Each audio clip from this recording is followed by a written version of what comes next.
Not everyone who steps into the spotlight is welcomed. Sometimes, all it takes is wearing a worn-out coat amidst a sea of people adorned in gold for you to unwittingly become the enemy of an entire opulent world. That night at Crystal Arena, as dazzling lights illuminated every pair of gleaming Italian leather shoes and every million-dollar watch shimmering under the crystal dome, a simple woman walked in, and within a few heartbeats, she became the target of contempt, of cruel mockery, of laughter as dry and sharp as stones falling into a fragile soul. Elena Roberts, without makeup, without a prestigious business card, carrying only her memories and unwavering loyalty, had no idea that tonight every gaze would tear her apart piece by piece, not with swords or spears, but with cold stares and malicious smiles. They laughed at her. They live-streamed her humiliation for the whole world to see. They threw filthy bills at her feet like a public ritual of purging. But what they didn't know was that in that very silence, in that very calm, Elena was holding a flame capable of burning down their entire empire. And when a most powerful man in the room stood up for her, Crystal Arena would not simply witness a contest. It would bear witness to the irreversible downfall of pride itself. This is not a story about a woman lost among the elites. It is a story of how a trampled heart can bring an entire city to its knees.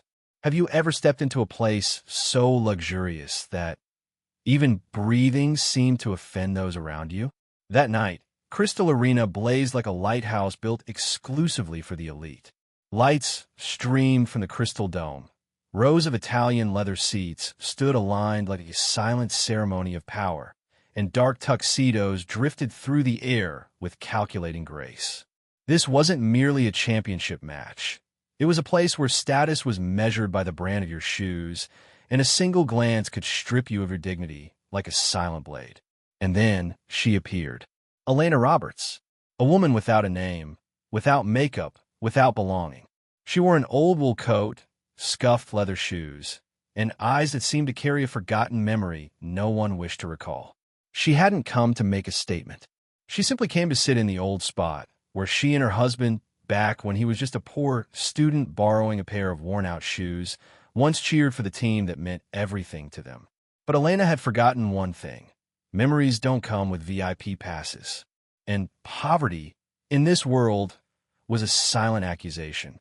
The moment she sat down, a burst of laughter erupted from behind her. What does she think she is? The cafeteria at school? Then, a glass of champagne was accidentally spilled across the front of her coat. Golden droplets shimmered, not out of luxury, but out of cruelty. The giant LED screen immediately zoomed in on her face, accompanied by a caption, "Mystery guest, who authorized entry into this area?" The crowd erupted in laughter. Not loud, but cold. Not from humor, but from pure, calculated cruelty. And through it all, Elena remained still. She didn't react. She didn't rage. She merely dabbed her coat gently with a napkin, as if the humiliation wasn't even enough to rattle her. No one knew yet. Tonight, the woman they had just mocked would be the one to bring their entire empire to its knees. The humiliation didn't stop there. A group of fans clad in tailored suits, their wrists glittering with Rolex watches, began pointing and laughing hysterically every time Elena's gaze brushed past. A cheerleader approached, made a show of wrinkling her nose, then pulled out a tissue and tossed it at Elena's feet as if throwing scraps to a beggar. A famous streamer immediately raised his phone, live-streaming the scene with mocking commentary. A touching moment at Crystal Arena, as a cafeteria worker wanders into the VIP zone and hasn't been kicked out yet. Millions of viewers watching live burst into delighted laughter, not caring who she was, only knowing that she didn't belong in their world, and that was enough. The giant LED screen once again zoomed in on Elena, this time overlaying a mocking animation. A gaudy jester's hat perched atop her head, along with a flashing caption, "Miss Charity 2025 contestant." Laughter erupted across the stands, champagne glasses clinking like funeral bells for whatever dignity remained. One of the main sponsors thrust his hand into the air and loudly declared, "Anyone with a charity ticket, Please move to the poverty section by the side gate. The VIP crowd roared with laughter, cheering him on as if he had just scored a winning goal. A child in a miniature tuxedo, mimicking the adults, waddled over to Elena and offered her a crumpled $1 bill, his eyes innocent, but his act as cutting as a knife straight to her heart. The leading online news outlets were quick to update their headlines.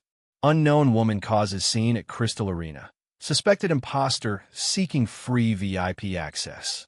Hashtags like hashtag VIP beggar and hashtag charity case began trending within less than an hour.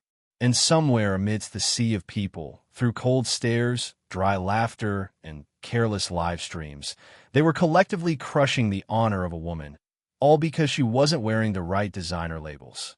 Elena stood there, gently dabbing at the champagne, soaking her coat with a small white napkin. Her back remained straight. Her gaze remained steady, as if the storm raging around her was nothing more than distant noise, incapable of touching the core of her being. But what the crowd didn't know was this. When you push a proud soul to the edge of the abyss, that's when you awaken a force powerful enough to bring down an empire. And soon, they would pay the ultimate price for their arrogance, with a downfall they could never undo. But the cruelty at Crystal Arena didn't end with dirty laughter or cheap captions. It became something far more insidious, more systematic. Even those who were supposed to uphold order and decorum began to turn on her. A security guard in a polished black uniform approached Elena, his contemptuous gaze barely concealed. Hand resting on his radio, he spoke coldly. "You don't have a VIP pass. Please leave before we are forced to take stronger measures." The crowd held its breath, awaiting the spectacle as if it were some kind of free circus act. Elena merely shook her head slightly and presented her official invitation. But the guard just curled his lip into a sneer, whispering into his mic. "Probably a fake. Who let someone like her in here anyway?"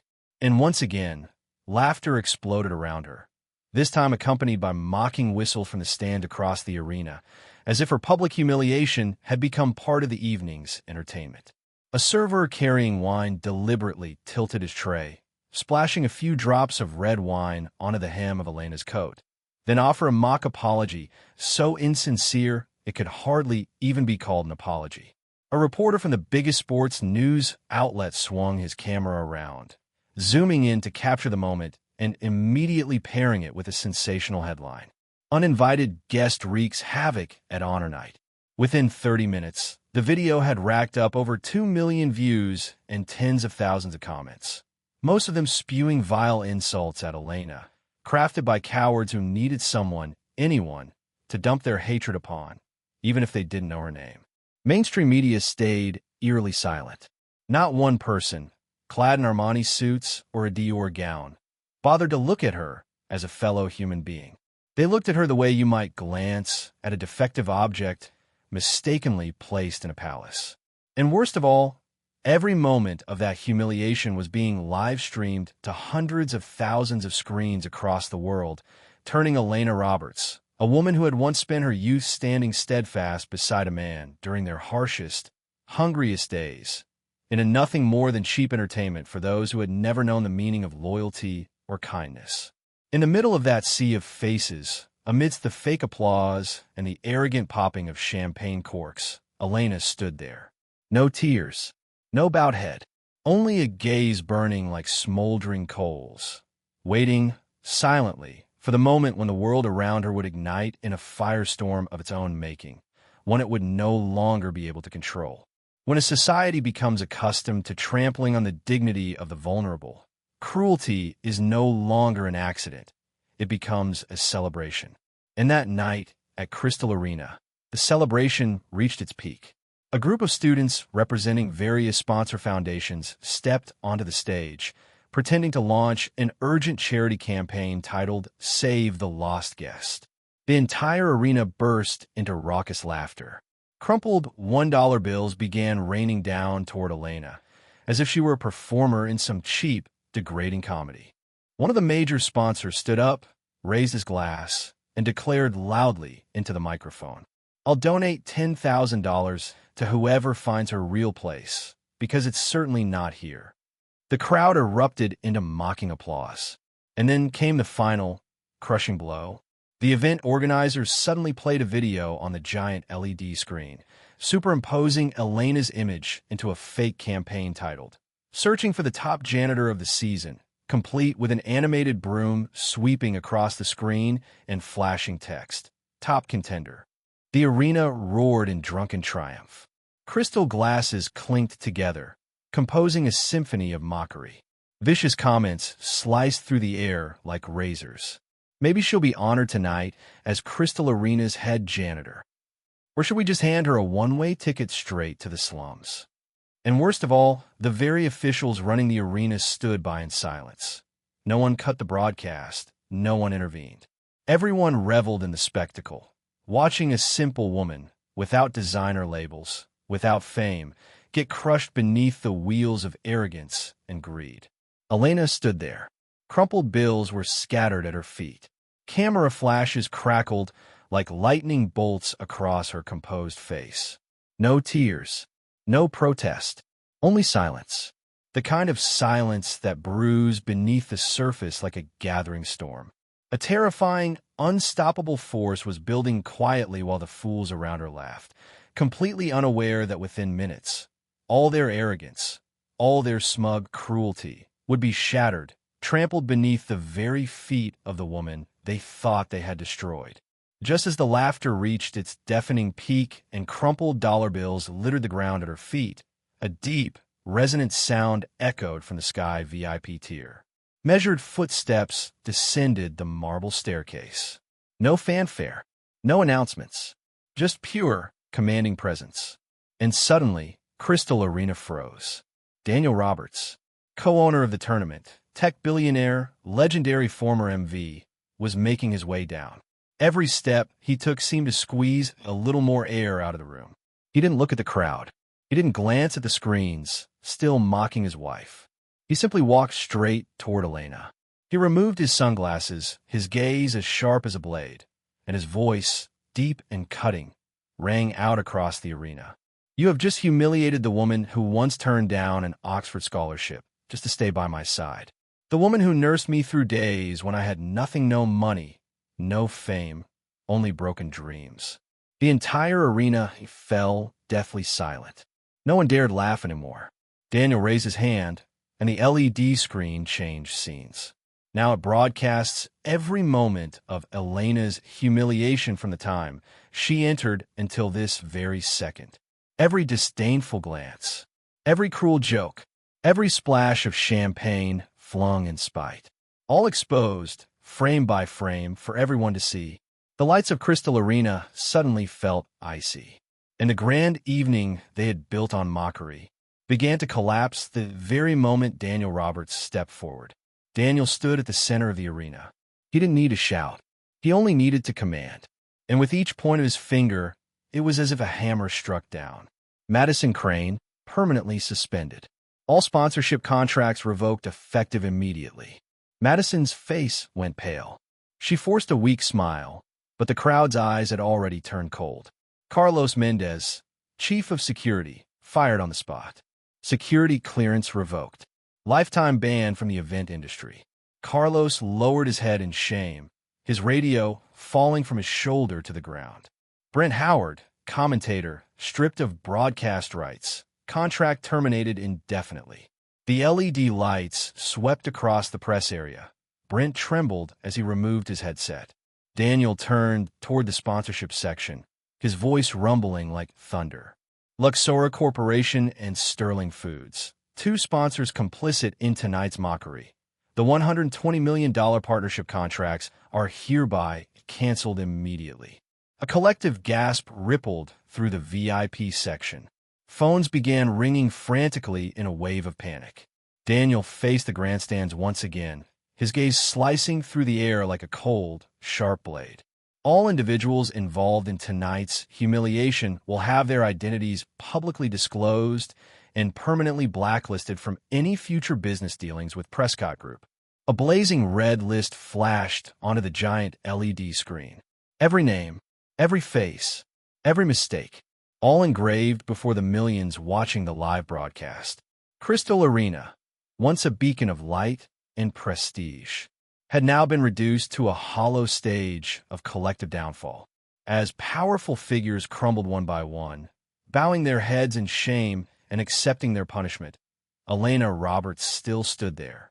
She didn't need a single word of defense. She didn't shed a single tear. Daniel walked over to her and gently draped his dark gray cashmere coat over her shoulders. That simple gesture, it was a silent slap across the face of all of Crystal Arena. Elena lifted her head high, her gaze calm and unwavering as she looked straight into the sea of people now silenced by their own shame. Those who once mocked her now stumbled to avoid her eyes. Men in expensive suits hastily tore off their VIP badges, trying to hide them. Women in heavy makeup lowered their faces, unable to meet her gaze. The entire arena, every person, every flashing camera, every live-streaming lens, witnessed the moment when a woman who had been trampled stood tall again, without retaliation, without shouting, only with unwavering dignity and silent pride. And it was precisely that silence, that crushing, resolute silence, that judged them more harshly than any words ever could. Elena didn't need to scream to reclaim her honor. From the moment she wore that coat across her shoulders, the world understood. They were wrong, and they would carry the weight of their shame with them for the rest of their lives. Daniel stepped up to the podium in the center of Crystal Arena. He didn't need a microphone. He didn't need flowery introductions. With only the power of his warm, steady voice, he made thousands of people hold their breath. "This is my wife, Elena Roberts," he said. "The woman who loved me when I had nothing but a pair of worn-out shoes and a broken dream."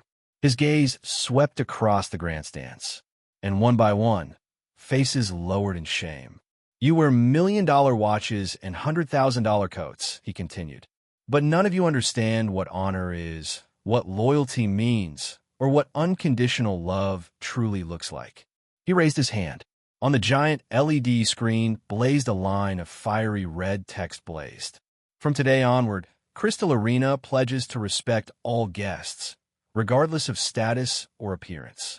The stands erupted into applause. But this time, it wasn't the sound of mockery. It was pure, unadulterated admiration. A young girl, dressed in the uniform of an elite academy, shyly stepped forward. She removed the diamond headband from her hair and offered it to Elena, whispering, "I'm sorry, you're the real star of tonight." Elena smiled gently and accepted the gift. The lights bathed her face as if crowning a silent queen. Daniel clasped her hand firmly, turned to the cameras broadcasting to millions worldwide, and ended that fateful evening with a single statement that made the whole world fall silent. They laughed because she didn't belong in the VIP section. But the truth is, the VIP section was never worthy unless she was sitting there. I used to think a designer dress, a VIP badge, and a few handshakes under the flash of cameras were enough to prove my worth. I laughed at her like everyone else, believing poverty was a sign of failure.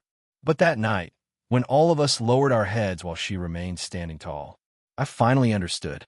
True elegance isn't in what you wear. It's in how you hold onto your dignity when the world tries to strip it away.